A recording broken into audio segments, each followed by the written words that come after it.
We're going to do a short wrap up of the One Sentence Persuasion course by Blair Warren today. We've gone through all of them. People will do anything, finally, for those who help them throw rocks at their enemies. One of the best ways to do this is to discredit people through the bane of humor. If you can get someone to laugh at your competition, your enemy, if you can help them be mocked mercilessly, then they're done.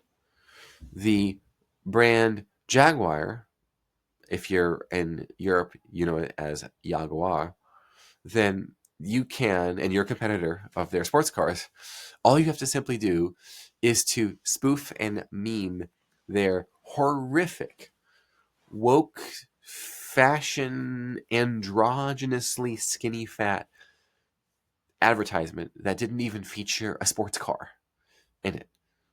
That's your marketing, is allowing your competitors, those who are opposed to you, make fun of themselves. I think Trump is hilarious at this with nicknames. Back in 2016, the primaries, 2015, 2016, it was Low Energy Jeb, it was Lion Ted, Little Marco. Now, of course, Marco Rubio, Little Marco's big adventure. He's now going to be likely in the Trump administration. So even if you have an enemy, consider the possibility that the rocks that you want to throw at them, don't stone them. Have them be just enough to pester them, bother them, cause them to lose frame and make a mistake. But in the case of Trump, perhaps you don't want to make them so large that any sort of bridge repair or reconstruction is impossible.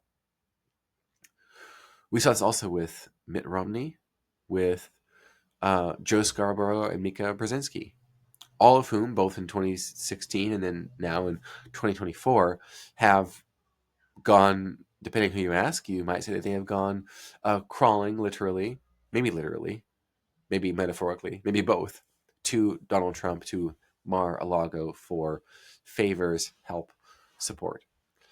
And the response was, in both situations, was Trump being magnanimous, which is overly merciful, giving, and charitable, not vengeful, not seeking revenge. And there's some power to this for your own credibility's sake. So yes, it's wise to help them throw rocks at their enemies.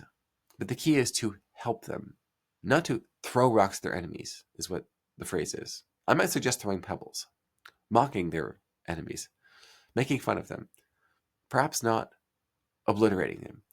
Because the goal here is not to destroy your enemies. The goal is to persuade. Remember that it starts with, the One Sentence Persuasion course starts with, people will do anything for those who help them throw rocks at their enemies. What Trump did was gave us nicknames we could use to throw at our perceived enemies. But when he was ready to build bridges with them and those who were, he did so. He didn't throw too many rocks. Now, he did throw the rocks at people that were no interest. Like, Kamala Harris is not going to become an ally, okay? Others opposed to him vehemently. Rachel Maddow, not going to be an ally, okay? So there's some nuance to this, and I believe that you are wise enough, you are intelligent enough, you are based enough to understand that nuance and the necessity of it. So I'm going to end this after just a few minutes today, and that's okay, because there's something that you need to think about, and that is, who are the enemies that, if you won them over, you would win over all their followers, and do you want them? Do you want them? Do you want their people? Do you want their wing? Do you want their audience? So maybe just throw pebbles and maybe just hand pebbles to your people in the form of mocking and making fun of, versus attacking and dismantling and destroying permanently. That, I believe, is the balanced perspective, the balanced take on this. You might disagree, you might agree, but this is Daily Persuasion, and you are the daily decider, I suppose, on how you're going to implement this. Been a fun series. We'll do it again soon.